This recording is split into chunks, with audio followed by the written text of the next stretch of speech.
Cookery சேனலை பார்த்து யார் வேணாலும் சமையல் பண்ணலாம். ஆனா சுவையான சமையல் பண்றது எப்படி? நான் இதயம் நல்லெண்ணெயில சமையல் பண்றேன். ஆஹா ஓஹோன்னு பாராட்டுறாங்க. நீங்களும் இதயம் நல்லெண்ணெயில சமையல் பண்ணுங்க, பாராட்ட வாங்குங்க. தினம் தோறும் வாங்குவே இதயம் இதயம்.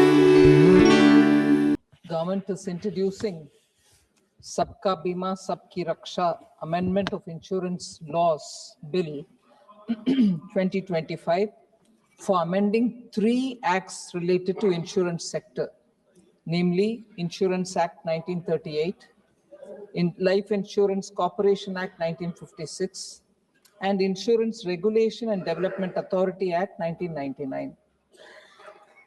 About 34 honorable members have spoken on this bill, and I thank each one of them.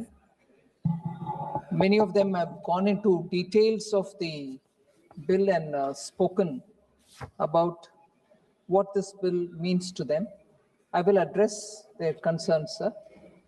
What I would start off with is, sir, Insurance Act in this country, sir, since it was introduced in 1938, have seen 12 times amendments. From 39, just the next year after it was introduced, since then you have seen 12 times, and I'm saying 2015, there was no amendment even in 2014. So the amendments have had various character, and they are very reflective of the progress that the country is making. And to reflect the requirements, insurance requirement, the act has been since amended. What I would like to highlight from among those various amendments, sir, in 1950 itself, 1950, 50 में, agents के ऊपर जितने भी हमारे माननीय सदस्यगण बात किए,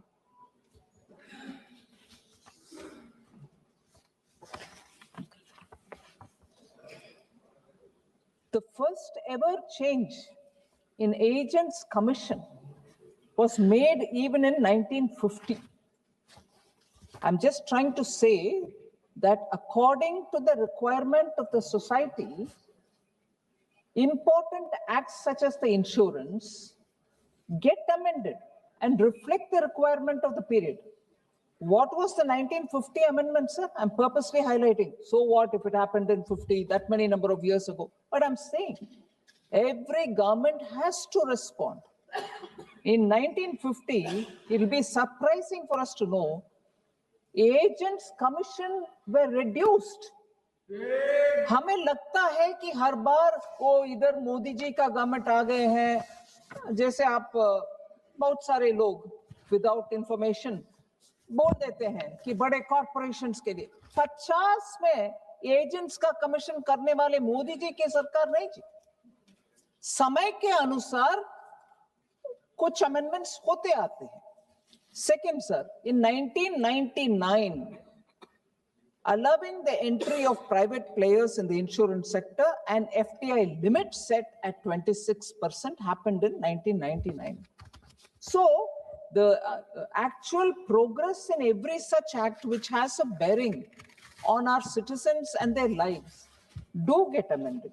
If this is the Insurance Act, sir, LIC Act had 8 amendments since 1957. And there were very many important features which were brought into it. One particular thing which I like to highlight, 1981, explicit power to the central government to make rules regarding service conditions of all classes of LIC employees and agents. Power was given to central government. And I'm sure there were some members, I would like to go to the records of the House to say, Nene, how can central government take away all the powers? What? LIC Act. Sir, so I just want to highlight that amendments do happen, and they happen with the larger interests in our mind. But what happened since 2014? I briefly mentioned in the morning, insurance ombudsman rules were framed in 2017 because the government strongly felt a robust grievance redressal mechanism should be in place for the insurance sector so that people who take policies will have a place to go and comply. IRDAI also was established as a regulator earlier, and extended holders was also made, and that mandated insurers to provide crucial information to policyholders at the time of policy issuance itself and setting stricter timelines for claim settlement. This also happened after 2014, after Prime Minister Modi coming to Delhi. Several flagship insurance schemes have also been launched since 2014. I appreciate the genuine concern which many honorable members had. Common people should have insurance coverage. Will these companies which come bring that kind of a facility? First of all, once competition comes into the market, rate automatically comes down. People see which one is better, which is good for me, which one brings lower rate. Monopoly doesn't give us that advantage. And therefore, more the competition, better the rates.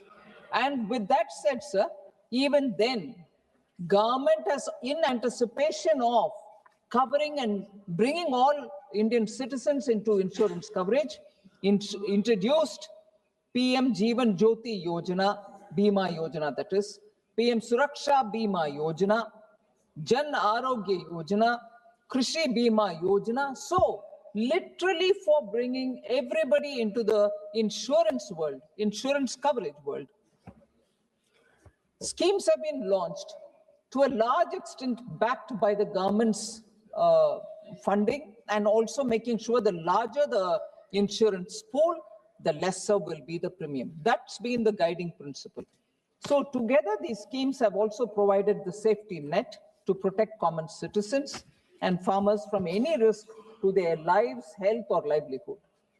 Another priority which our government has given, sir, is to strengthen the public sector insurance companies. Again, a point on which several members spoke, what will happen to our public sector insurance companies.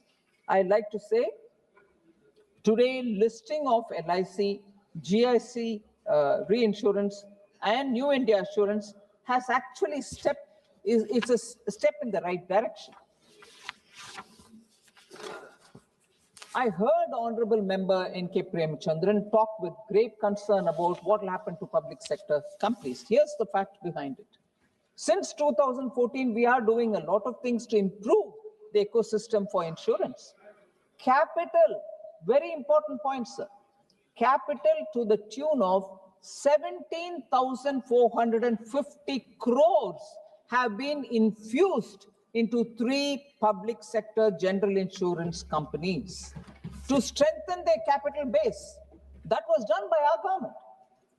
As a result of these and other such measures, sir, LIC, GIC Reinsurance and Agricultural Insurance Company, which is AICIL, reported their highest ever profits last year.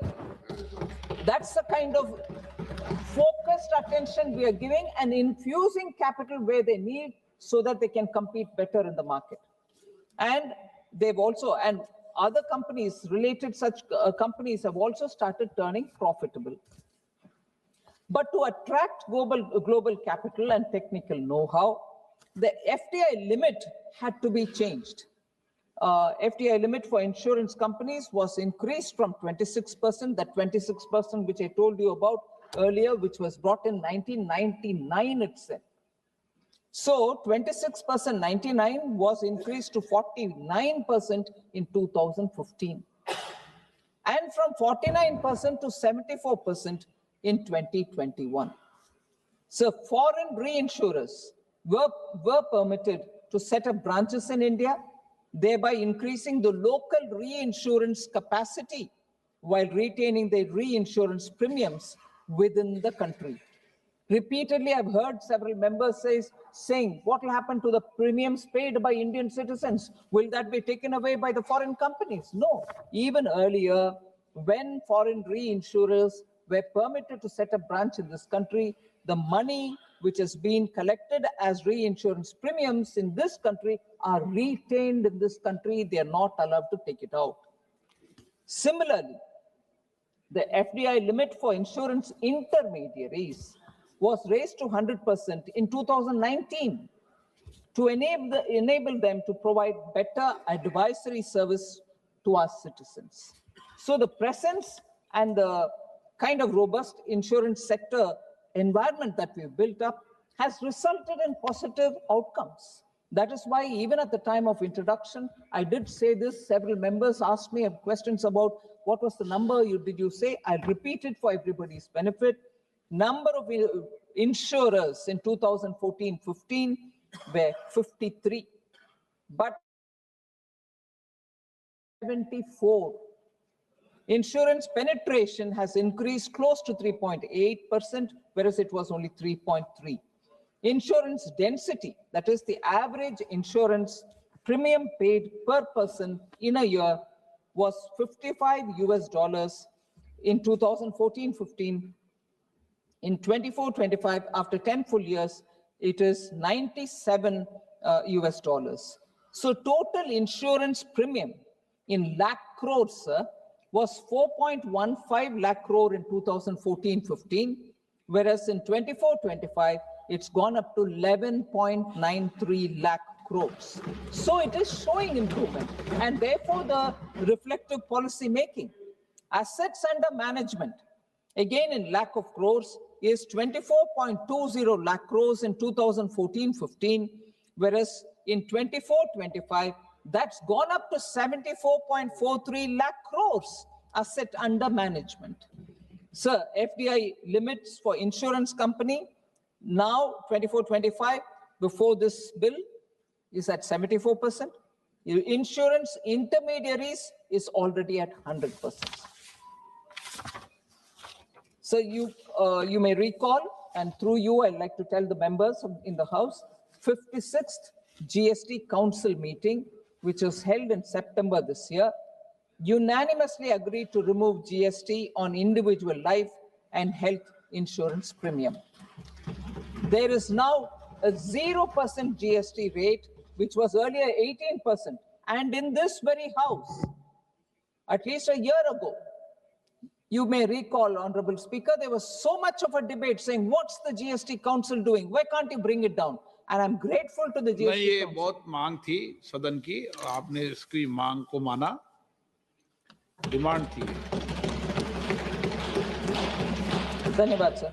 सदन की भावनाओं का आपने आदर किया। हाँ जी, thank you. हाँ sir. हाँ,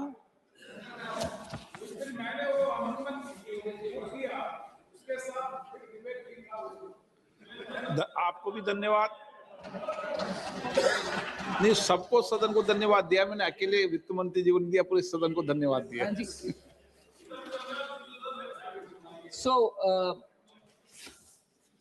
So this nil GST on individual health and life insurance is a significant tax relief, sir, that directly reduces the cost of premiums of policy holders, and the GST Council through its instruments are watching how it's playing out. There are, of course, comments from some people through the social media saying maybe the companies are increasing the premium, not giving the benefit, but even that is closely monitored by the GST Council and its secretariat.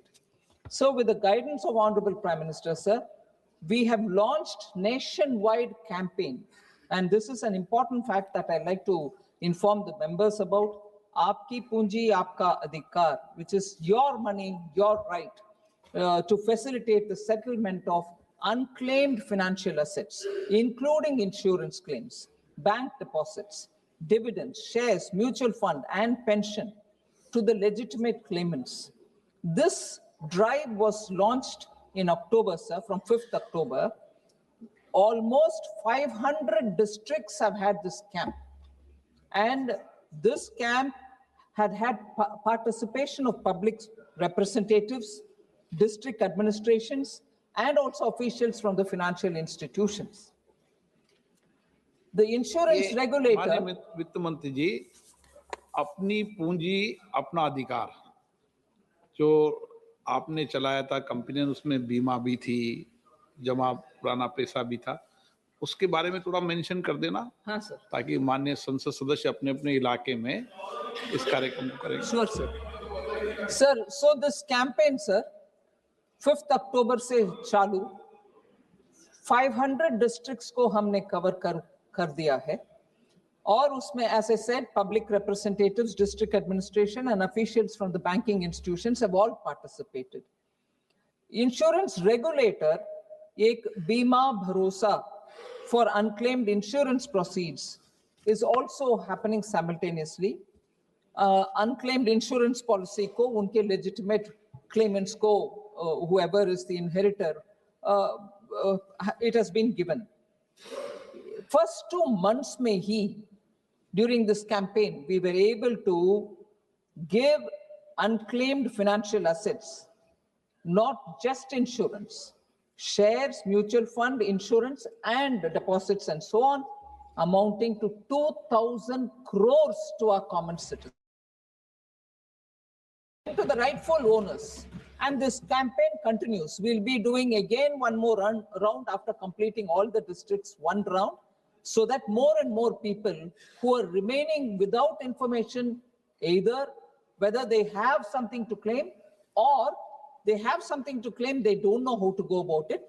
So this campaign has actually brought people together to claim their legitimate money. So I would request, sir, जैसे आपने बताया, आपके द्वारा सभी members को मैं request करना चाहती हूं कि अपने अपने कॉन्स्टिट्यूएंसी में इस विषय को प्रचलित करें, और जिसके द्वारा unclaimed deposits or shares or whatever is lying should be claimed by the rightful owners. Please, I appeal to all members of parliament to, in your region, in your state, spread this news. We want to give the money back to the rightful owners.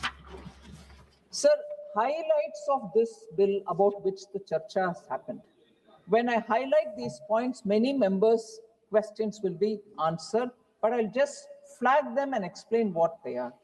First of all, sir, we need to spread insurance awareness among people so that they can not only avail themselves of insurance to cover their risks, but also receive the legitimate dues. Just say I said what is happening in the campaign.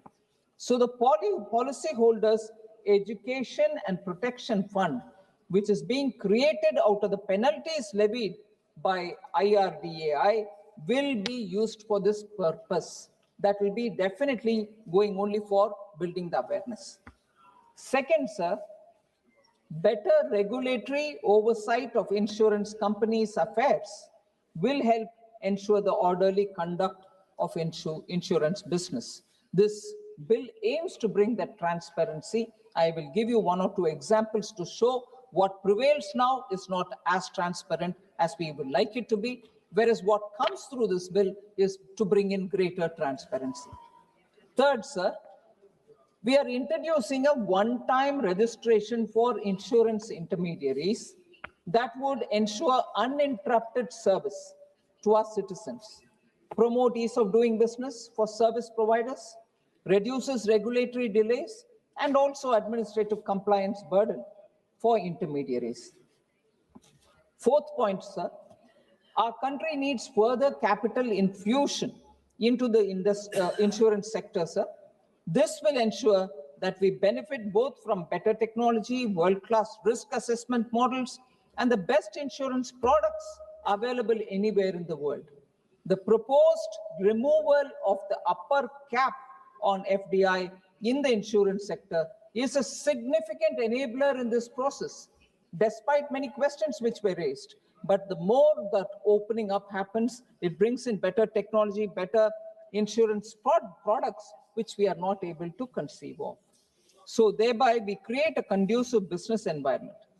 Another point which will address the concern which Honorable Member N.K. Premchandran mentioned, we are standardizing the regulation making process by introducing standard operating procedure for regulation making and mandatory public consultation on all regulations by the Insurance Regulatory Authority to ensure that the process is consultative and transparent.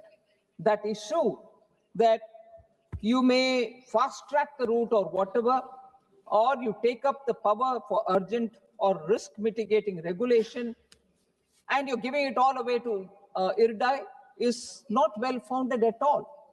We are standardizing the process. The regulation making and mandatory public consultations will bring in that necessary transparency. It is not really emboldening or giving more powers to the regulator. So as per the current provision, this is the point that I wanted to use as explaining where we are better off with this proposed bill. As per the current provisions, sir, intermediary licenses are directly cancelled when found violative of law. We are introducing suspension of intermediary license instead of direct cancellation, because that will provide time for compliance and allow the intermediary an opportunity to strategize, streamline operations, bring in greater transparency, that is during the period of suspension, so that he is given time to correct himself so that citizens can be better served. That's what is being brought in now. Provision for merger of a non-insurance company with an insurance company would promote a simplified corporate structure. We have had quite a lot of the holding company is doing similar thing, the subsidiary is doing similar thing, they are not able to give better synergy. So this provision would bring to greater synthesize the parent and the holding company with their subsidiary, and both doing similar comparable assignments. Even earlier, sir, one of the points which I wanted to say, but now I'll say it, the legal requirement to seek prior approval of the regulator for transfer of share capital has been raised from 1% to 5%. What does this aim at? It aims to reduce compliance burden for insurers and for regulators, thereby promoting ease of doing business. Even earlier, for 1% prior 1% share transfer, they had to rush to the regulator. At least now it will be only when it is 5%, and therefore the ease of doing business comes in. So reducing net owned fund requirement for foreign reinsurance branches from 5,000 crore to 1,000 crore would invite more reinsurers to come into this country for creating greater risk management, risk capacities that they would have, and would create a level playing field for the foreign foreign reinsurance companies in domestic tariff area as opposed to that which prevails in the foreign IFSC, because we want Indian citizens to get the same benefits as much as those who operate in the IFSC would be giving. So the central government may, by notification, apply with modifications or exempt the insurance intermediaries operating in any special economic zone, inclusive of IFSCA, from the provisions of the Insurance Act. This is only with particular, the exemption will be offered only in certain conditions, and this will only be aimed at getting more investments. But that is only after the application are scrutinized and the objective is kept intact. We are providing further, sir, autonomy to LIC. This is one of the important things which many of the members were talking about, but this point will address it. LIC will have greater autonomy. We are providing autonomy to LIC to open zonal offices and aligning compliance for its foreign offices with the laws and regulations which prevail in the respective jurisdictions. Now, even if they want to open one zonal office in an area where business is thriving, they will have to come to the government, seek the permission, the files move up and down, and then the permission is given, and then they go open, by which time months pass. Whereas if it is given to their own board, decision can be a lot more professionalized. That's one of the things which we are doing by the amendment we are bringing for the LIC Act. We are also empowering the regulator. This is very important because many members thought we are empowering the regulator. It's so empowered. It is empowered for a very good thing. That is disgorging wrongful gains. When most of the time wrongful gains happen and somebody's gained it, you don't have the statutory power to disgorge that and give it to whoever have been made to suffer. Now this one will give the power to the regulator to disgorge wrongful gains from insurers and from intermediaries. So when insurance companies have made wrongful profit, that will be disgorged by the regulator. And this is one of the very insurance policyholder friendly steps. We are also proposing, sir, to rationalize penalties to be imposed by the regulator. The maximum limit of penalty on insurers for default in complying with or acting in contravention of the Insurance Act or the regulator IRDAI Act has been proposed to increase from 1 crore to 10 crores. Now insurance intermediaries have also been included under this provision. This would act as a deterrent and encourage legal and regulatory compliance. Earlier, the fine of 1 crore, which we are now proposing to increase to 10 crore, was only applicable to the insurance companies and not for the intermediaries. Now we are bringing both on board and both will be at 10 crore penalty so that there will be some deterrent from compliance over policyholders suffer. And the last point, sir, which is the main feature, all these are the main features of this act, and the last of the main feature is an entity, for instance, engaged in the business of insurance will have to categorically use the name insurance, assurance, insurance company in their names. You cannot operate anymore by not having the word insurance or assurance in your name. So it will directly relate to the common people saying, oh, this is a recognized insurance company. Without mentioning the word insurance, a lot of questions are raised as to, are they genuinely in the business of insurance? Who are they? Are they doing it? So on. So similarly, sir, an insurance intermediary will have to necessarily indicate the nature of its business and service to identify itself with the kind of services that it extends. So we hope that this will avoid mis-selling of policies and wrong sale with features which are not aligned with what is proposed.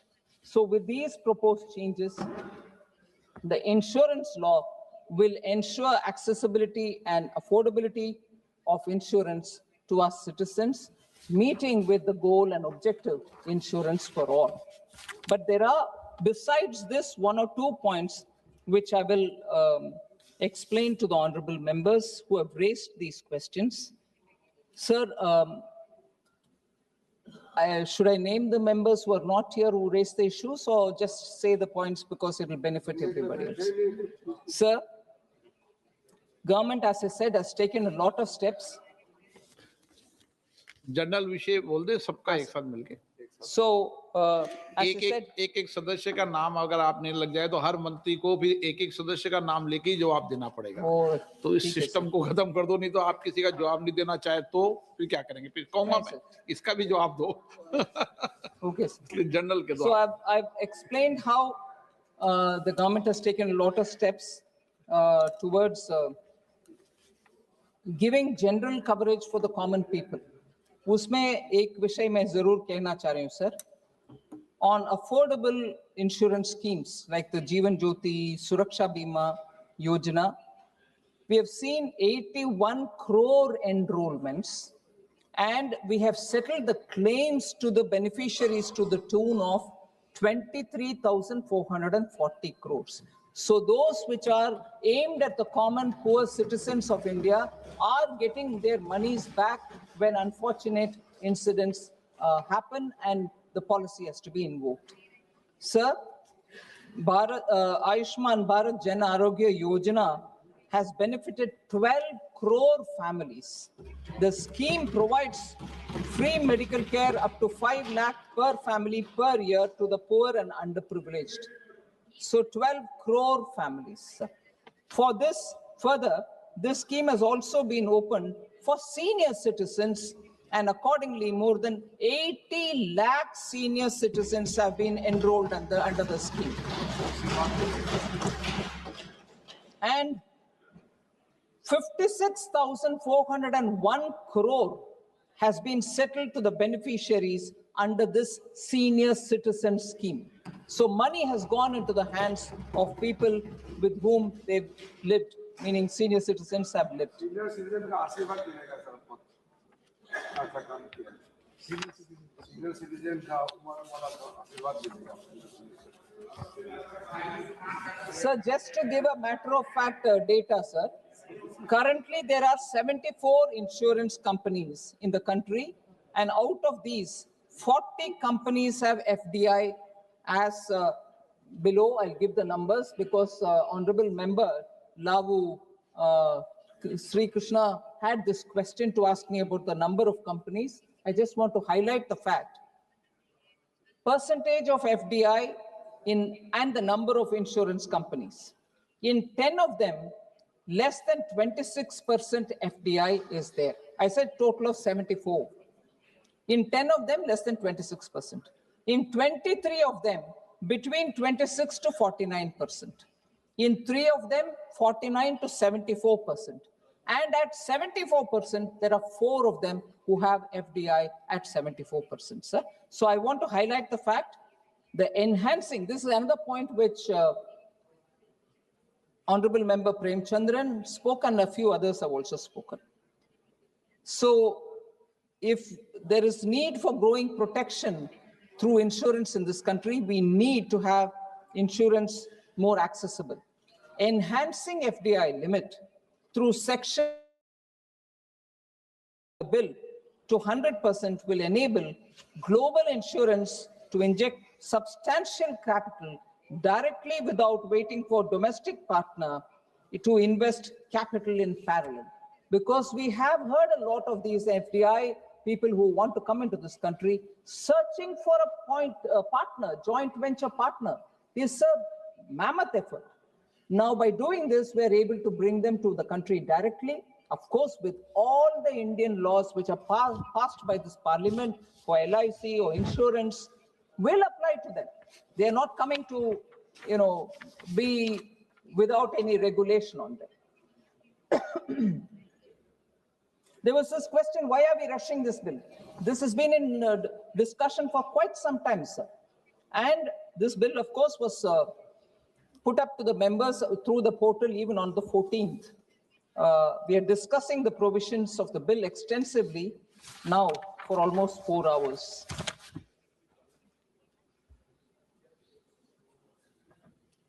So on the transparency point, I just want to highlight, all life and health insurance companies are required to calculate and publish their claim settlement ratios annually. It is a compulsion on them. This data is also collated and published by the insurance regulator in its annual report. So there is no way that the details will remain secretive. It is for us to use and look at their websites. Every quarter, they keep updating it, particularly health and life insurance. Sir, I had given the data of different Bima Yojana, but there was a particular question about even does it cover the people of Uttar Pradesh? I want to answer to a member who was here. Jeevan Jyoti Bima Yojana with a life insurance premium of 436 rupees annually has 3.21 crore enrollments only in Uttar Pradesh. Wow. Similarly, Suraksha Bima Yojana, which is an accident insurance at 20 rupees per annum premium, 20 rupees, has 8.19 crore enrollments only in Uttar Pradesh. Ayushman Bharat Health Insurance, which is that 5 lakh health insurance, has 7.43 crore people, beneficiaries, 67 lakhs plus claims have already been settled only in Uttar Pradesh. 67 lakhs plus claims have been settled Uttar Pradesh ka. और उधर 7.43 crore beneficiaries है आयुष्मान भारत का. PM फसल बीमा योजना उत्तर प्रदेश में 15 lakh plus farmers are covered under फसल बीमा योजना. हाँ, यूपी का अध्यक्ष है, so he can take it further.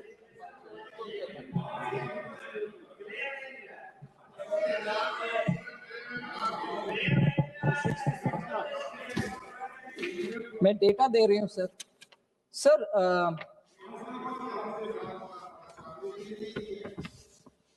Sir, under the Fasal Bima Yojana, quite a few questions were raised. You know, it's not this, it's not that, it's not affecting. I just want to give the two options which are available for clarity's sake.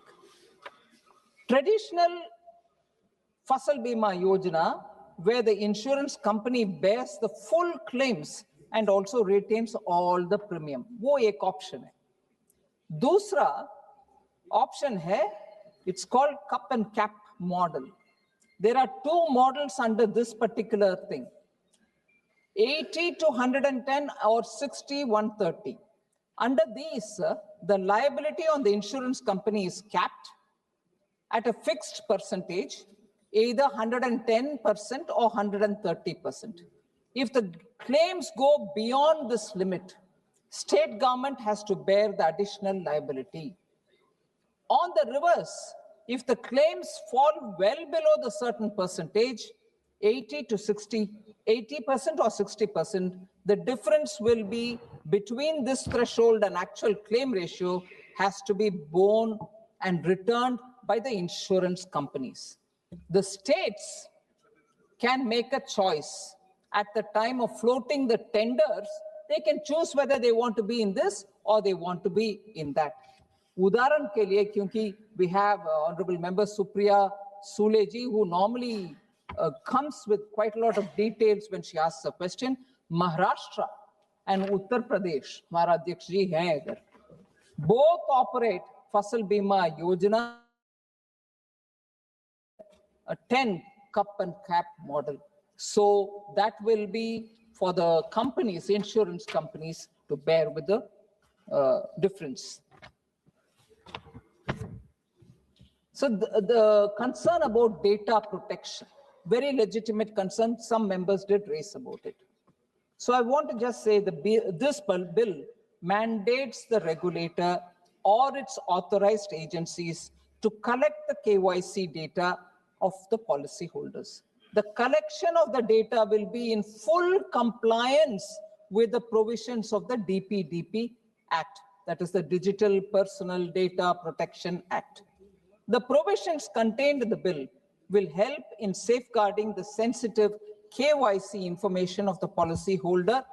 Any sharing of information will be with the expressed consent of the policyholder, otherwise it's not possible. And the aim is to create insurance data repositories, which will help insurance companies to underwrite the policies better and to prevent insurance frauds. So these will be similar to the credit information companies, the much maligned, which is getting corrected also, the CIBIL in banking sector. But this will be run more efficiently. So without explicit permission, no data is being collected. Sir, I think I've addressed most of the concerns of N.K. Premachandran ji.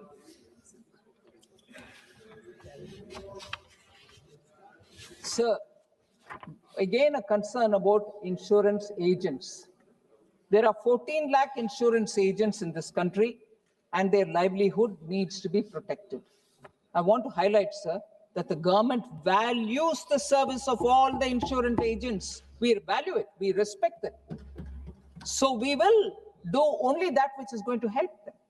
It also recognizes, meaning we also recognize the role in taking insurance products to the last mile.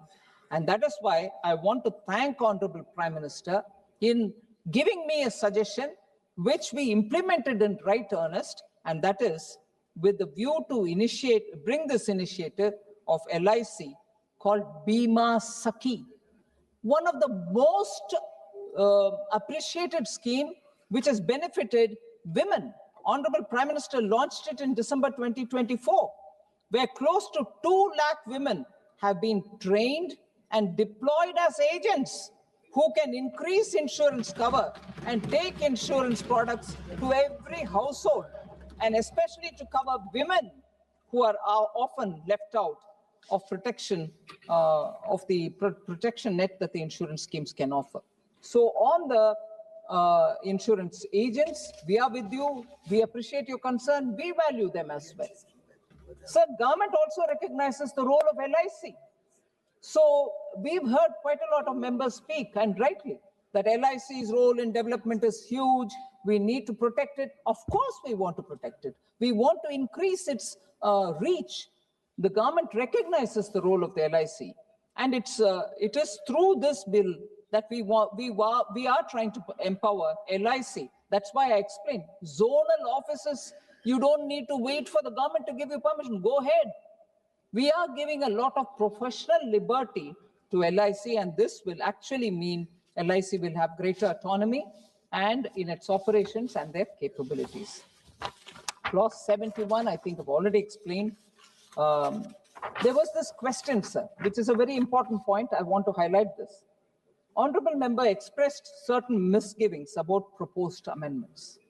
Let me clarify, sir. This is an existing section. There is no attempt to dilute the said provision, clause 71, section 116. In fact, there's, on the contrary, the proposed amendment brings in greater transparency. Therefore, the apprehensions of the member are unfounded. And I'd like to draw the attention of the honorable member, through you, sir, to section 116 of the current act, where there is no requirement for the central government to place notifications granting any such an exemption before the parliament. As the law prevails today, there is no need for me to come and lay any details to the parliament under section 116. But what this proposed amendment is actually doing is it is inserting a subsection 2 to section 116, where any such order passed by the central government shall be laid before each house of the parliament. That's the insertion we are making. This is a measure to bring more transparency, and clearly the honorable member would certainly appreciate, and I, that the proposed amendment for making the executive more accountable to the legislator. That's what we're doing now by introducing that section. Sir, I come to my last 2 points. The draft amendment, states were not consulted, was one of the members' observation. Draft amendments were shared with all states and with all union territories in a letter dated 26/11/2024, 1 year ago. We've given that for their comments and suggestions. States were consulted. Extensive stakeholder consultations other than the states were also conducted with insurers, regulators, industry bodies, public, through the website of Department of Financial Services. So it will not be correct to say that we have not held stakeholder consultations. So I've mentioned about the money which was infused to make the companies now become profitable, and it has given them a lot of market reach. There was this concern, public sector is weakening, private companies are coming to capture the market. No, sir, we have constantly supported our own companies. I told about the 17,500 crores, 17,450 crores, which have been infused into these banks, into these institutions, that today they're all turning around and making profits, sir. So with these, I hope I've addressed all the concerns, questions raised by the honorable members, and I appeal to you that we pass this bill.